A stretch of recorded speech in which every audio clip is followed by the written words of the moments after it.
In the bustling corridors of Bellevue Hospital in 1875, where the screams of the wounded mingled with the antiseptic smell of carbolic acid, a laundress named Margaret O'Donnell would become the center of one of medicine's most disturbing mysteries. For 12 years, this 42-year-old Irish immigrant had been systematically swallowing pins, nails, broken glass, and any sharp metal object she could find, transforming her digestive system into a deadly repository of industrial debris. When she finally collapsed at work, vomiting blood and convulsing in agony, emergency surgery would reveal a horror that defied medical comprehension. 2,533 individual objects embedded in her stomach and intestines, many rusted and corroded by stomach acid, several having punctured through her intestinal walls to create infections that were slowly killing her from within. Margaret's case would challenge everything physicians understood about human psychology and self-destruction, raising haunting questions about the compulsions that can drive people to methodically destroy themselves in ways that seem to mock the very instinct for survival. The New York City of 1875 was a metropolis in the throes of explosive growth, its population swollen by waves of immigrants fleeing poverty and persecution in Europe. The city's narrow streets teemed with humanity, Irish refugees from the potato famine, German craftsmen seeking opportunity, Italian laborers building the infrastructure of the New World. Manhattan's Lower East Side had become a Babel of languages and cultures, where tenement buildings rose like brick cliffs to house the masses of workers who powered America's Industrial Revolution. Bellevue Hospital, perched on the East River at 26th Street, stood as both a beacon of medical progress and a grim reminder of urban poverty's toll on human health. Founded in 1736, it had evolved into America's oldest public hospital, serving the city's poor, injured, and mentally ill with a mixture of cutting-edge medicine and institutional indifference that reflected the era's complex attitudes toward charity and social responsibility. The hospital's imposing brick facade concealed a world of suffering and scientific discovery that operated according to the harsh realities of 19th-century medicine. The surgical wards, lit by gas flames and heated by coal stoves, witnessed daily battles against infection, trauma, and disease that claimed as many lives as they saved. The basement morgue overflowed with the bodies of those who had lost these battles, while the pathology laboratory preserved specimens that told the stories of human frailty and medical curiosity. Within this environment of controlled chaos, an army of support staff, orderlies, cleaners, cooks, and laundresses kept the hospital functioning while remaining largely invisible to the physicians and administrators who ran the institution. These workers, mostly immigrants and women, labored in dangerous conditions for minimal wages, their own health often sacrificed to maintain the facility that served the city's sick and injured. Margaret O'Donnell had been part of this invisible workforce for over a decade, arriving at Bellevue in 1864 as a young widow seeking employment that would allow her to support herself and her two children. Born Margaret Flanagan in County Cork, Ireland, she had immigrated to New York in 1859 with her husband Patrick, fleeing the economic devastation that continued to plague rural Ireland even after the worst years of the famine had passed. The couple had settled in a cramped tenement apartment in the Five Points district, where Patrick found work as a dock labourer, while Margaret took in sewing to supplement their meagre income. Their life was hard but hopeful, marked by the optimism of immigrants who believed that America would provide opportunities denied to them in their homeland. They had two children, Sean, born in 1860, and Mary, born in 1862, and dreamed of eventually saving enough money to move to a better neighborhood and perhaps open a small shop. This modest American dream was shattered in 1863 when Patrick was killed in a dock accident, crushed by a falling cargo container while unloading a ship from Liverpool. Margaret, suddenly widowed at 29 with two small children to support, found herself facing the brutal reality of poverty in industrial America. The dock company provided no compensation for Patrick's death, and Margaret was forced to find employment that would allow her to work while caring for her children. The position at Bellevue Hospital offered steady wages and the possibility of bringing her children to work with her when necessary, as the hospital's laundry was located in a separate building where families of workers sometimes lived in makeshift quarters. Margaret's job involved washing and mending the endless stream of bloody, soiled linens that emerged from the hospital's wards, a task that required strong stomach and stronger constitution. The work was physically demanding and psychologically challenging, as Margaret spent her days handling materials stained with blood, pus, and other bodily fluids from patients suffering from every conceivable ailment. The hospital's laundry used primitive washing machines powered by steam engines, and the air was thick with the smell of lye soap and the steam from boiling water.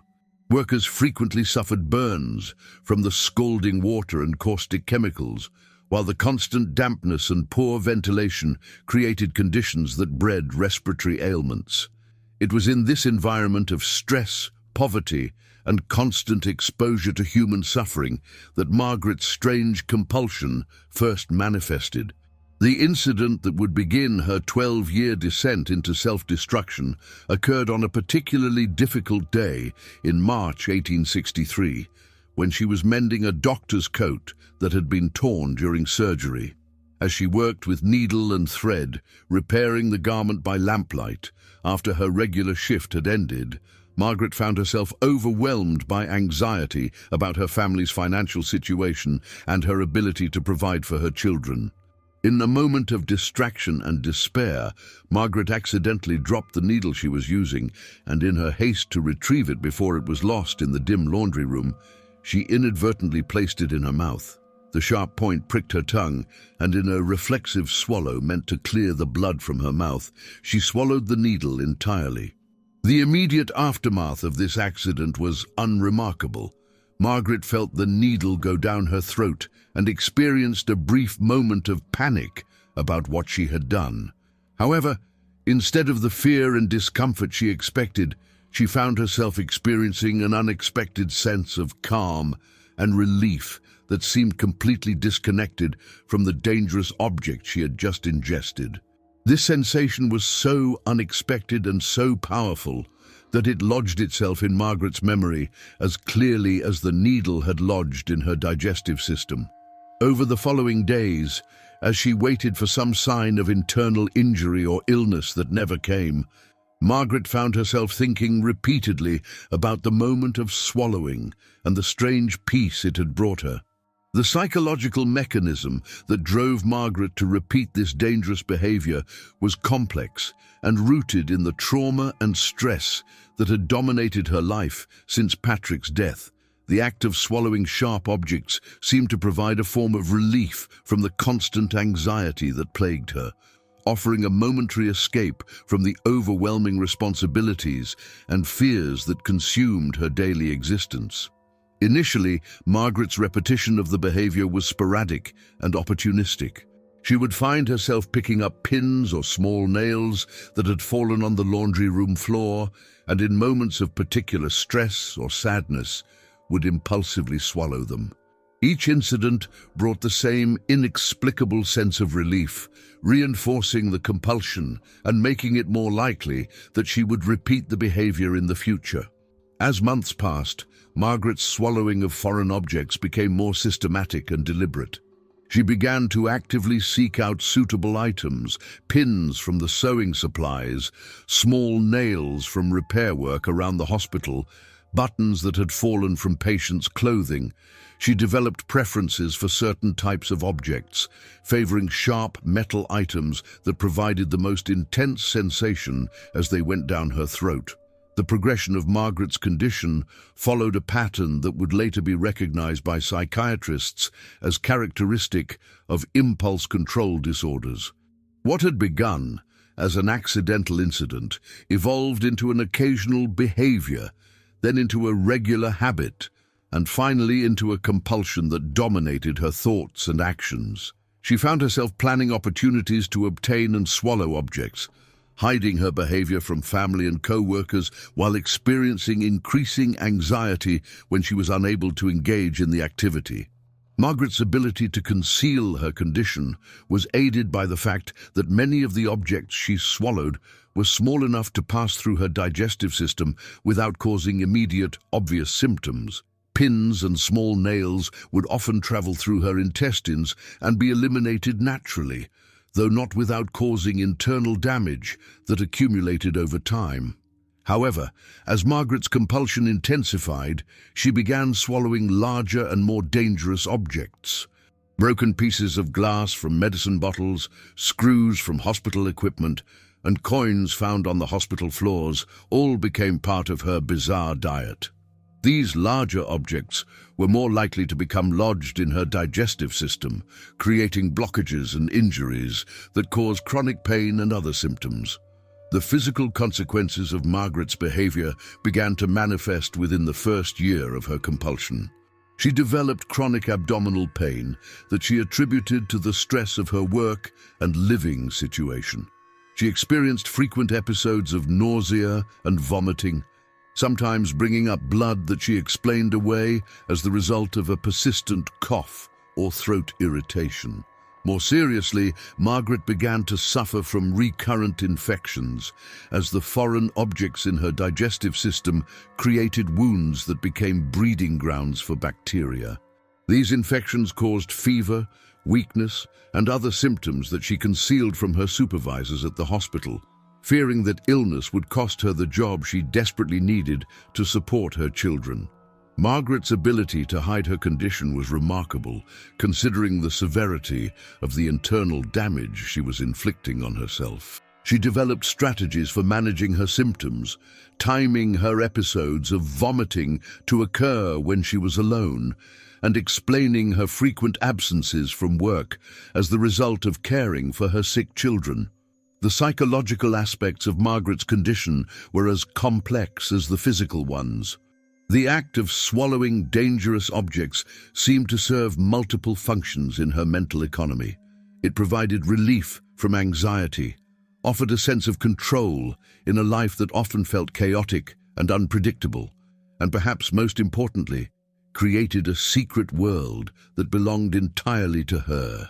In an existence defined by poverty, loss, and the constant demands of others, Margaret's compulsion represented something that was entirely her own. The objects she swallowed became part of her body in a way that nothing else in her life could, creating a bizarre form of intimacy and possession that filled some deep psychological need.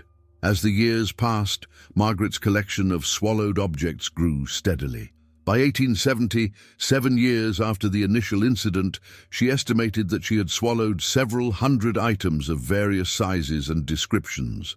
Her stomach had become a repository of metal debris that shifted and clinked when she moved, creating sounds that she learned to muffle by adjusting her posture and breathing.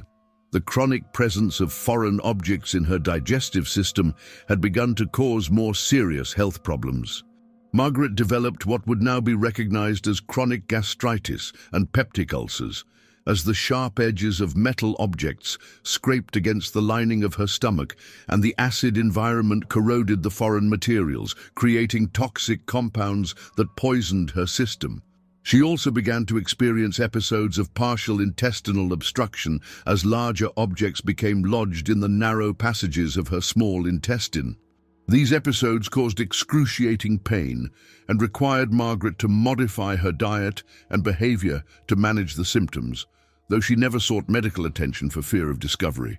The social isolation that resulted from Margaret's need to conceal her condition added another layer of suffering to her already difficult life. She became increasingly withdrawn from her co-workers and neighbors, avoiding social situations where her symptoms might be noticed or where she might be tempted to engage in her compulsive behavior in front of others. Margaret's relationship with her children also suffered as her condition progressed.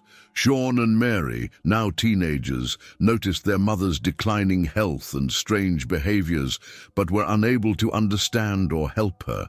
Margaret's need to maintain her secret created a barrier between her and the children she was working so hard to support, adding guilt and loneliness to her already overwhelming burden of physical and psychological pain.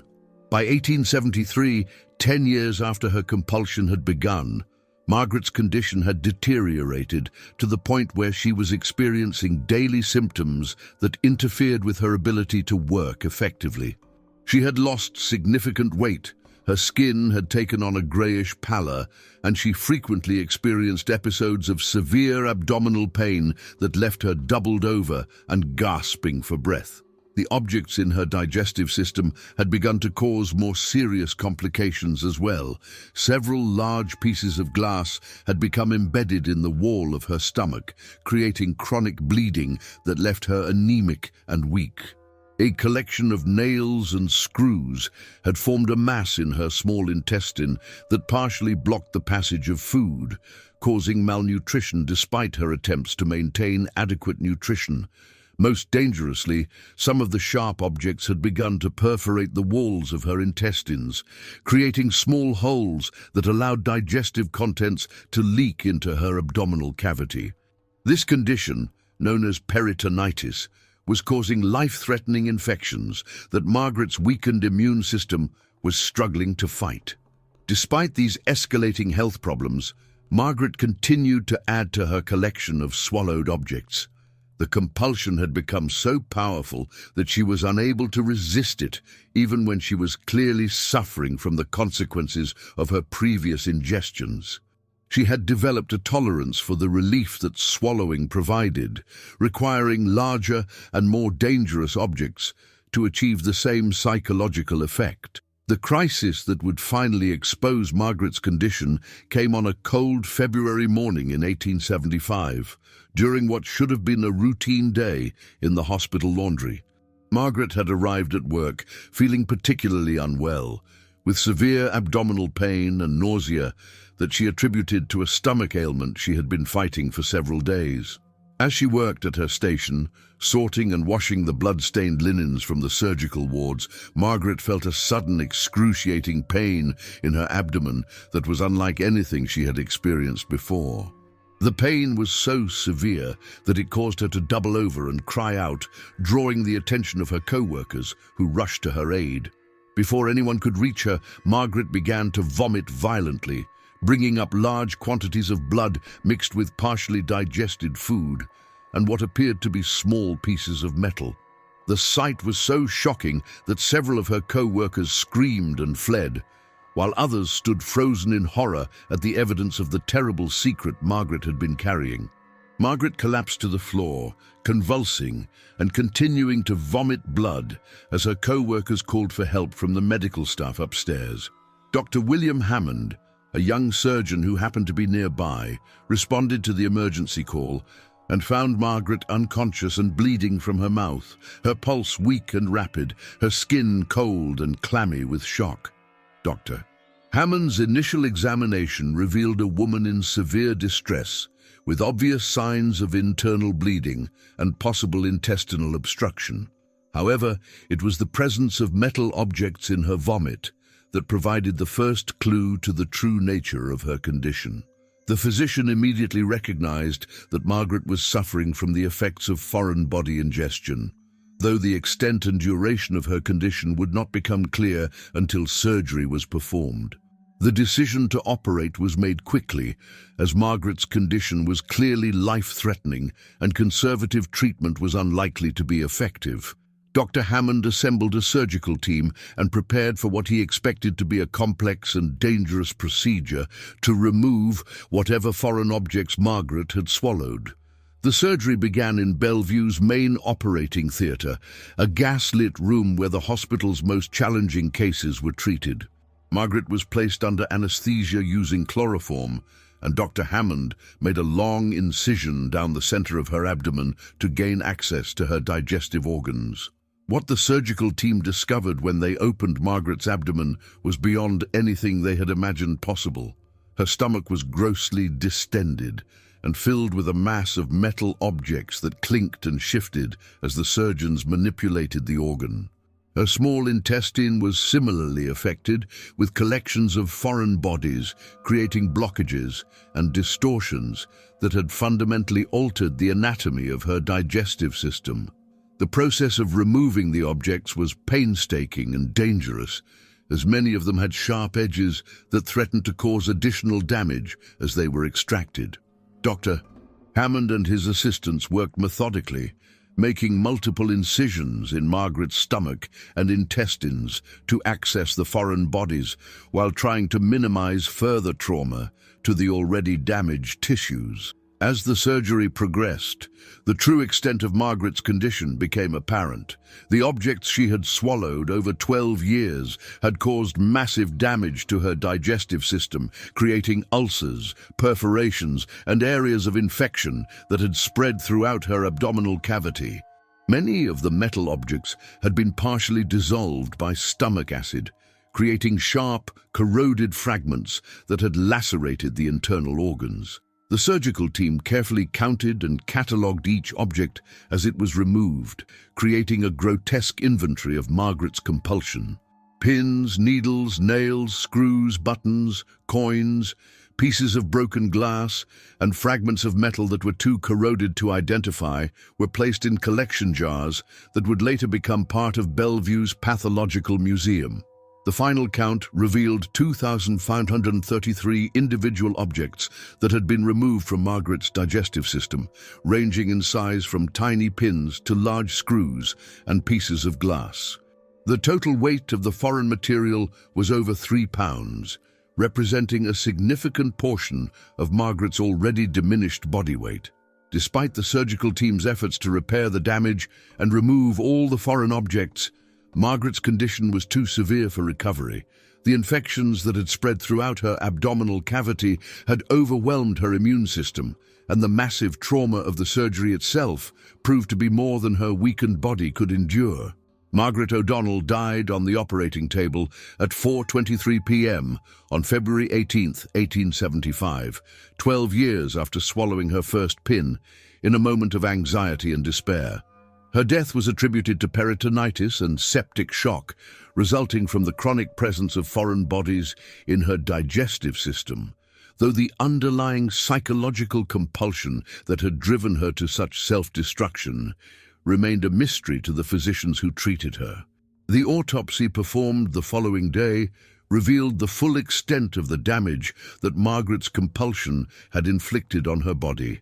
Her stomach lining was severely ulcerated and scarred, with multiple perforations that had allowed digestive contents to leak into her abdominal cavity. Her small intestine showed similar damage, with areas of necrosis and infection that had created a toxic environment throughout her digestive system. The pathological examination also revealed evidence of chronic malnutrition and anemia that had resulted from Margaret's inability to properly digest and absorb nutrients due to the foreign objects in her system. Her liver showed signs of damage from the toxic compounds created by the corrosion of metal objects in the acidic environment of her stomach. Dr.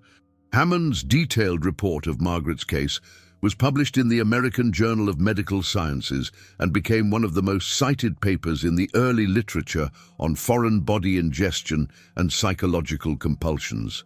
His careful documentation of the surgical findings and the catalogue of objects removed from Margaret's body provided valuable insights into the potential consequences of such behavior.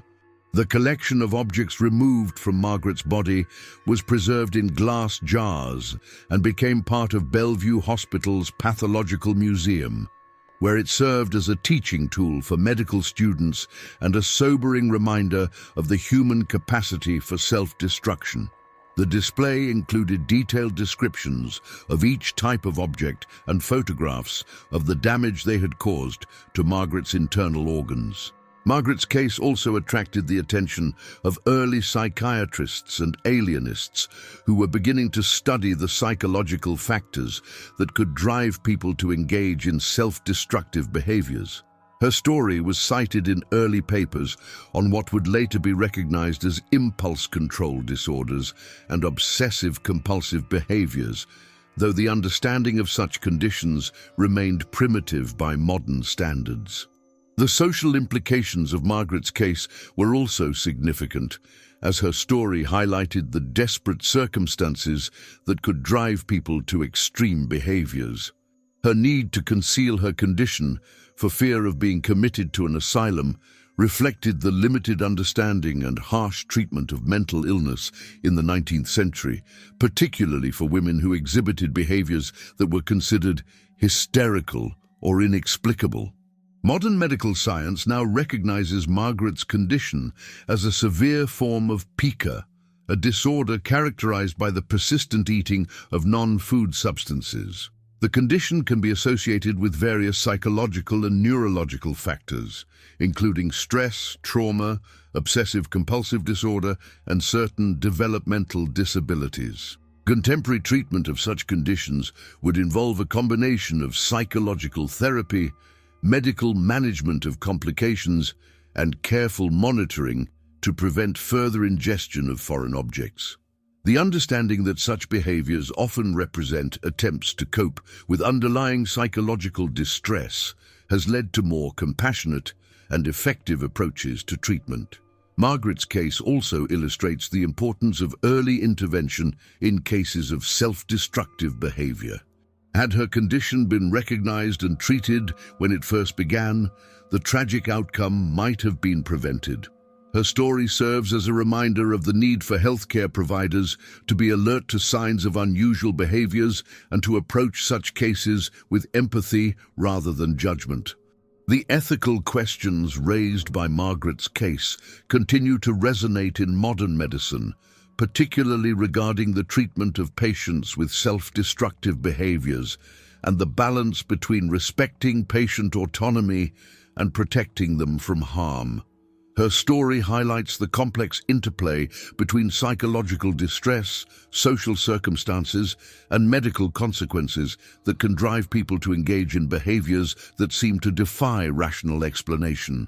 Margaret O'Donnell's children, Sean and Mary, were left orphaned by their mother's death and were taken in by relatives who had immigrated to New York from Ireland. They never fully understood the nature of their mother's condition, knowing only that she had died from a mysterious illness that had been hidden from them throughout their childhood. The legacy of Margaret's case extends beyond its medical significance to encompass broader questions about human psychology, social support systems, and the ways in which people cope with trauma and stress. Her story reminds us that behind every medical mystery is a human being whose suffering deserves our compassion and understanding, even when their behaviors seem inexplicable or self-destructive. The woman who swallowed pins, nails, and broken glass for 12 years teaches us that the human mind can develop coping mechanisms that are both creative and destructive, and that the line between self-medication and self-harm can be frighteningly thin. Her story stands as a testament to the complexity of human psychology and the importance of addressing the underlying causes of self-destructive behavior, rather than simply treating its symptoms. In the archives of medical history, Margaret's case remains a landmark study of foreign body ingestion and its consequences, while her personal story serves as a reminder of the human cost of untreated psychological distress. The 2,533 objects removed from her body tell a story of 12 years of hidden suffering, secret compulsion, and the tragic consequences of a society that was ill-equipped to understand or treat the psychological conditions that can drive people to systematically destroy themselves from within. Next time, we'll explore a case that challenged Victorian understanding of human consciousness, a patient whose condition would force physicians to reconsider everything they thought they knew about the relationship between mind and body, leading to discoveries that would revolutionize neurology forever. If you found Margaret's story as compelling as I did, consider subscribing to witness more extraordinary cases from medicine's most mysterious chapters. Each week, we delve deeper into the archives, where human psychology meets medical impossibility, where compulsion confronts survival, and where the past reveals the profound questions that continue to shape our understanding of the human condition. Until then, remember that within each of us lies the potential for both self-preservation and self-destruction, and that understanding the difference between the two is often the key to healing the wounds that drive us to harm ourselves.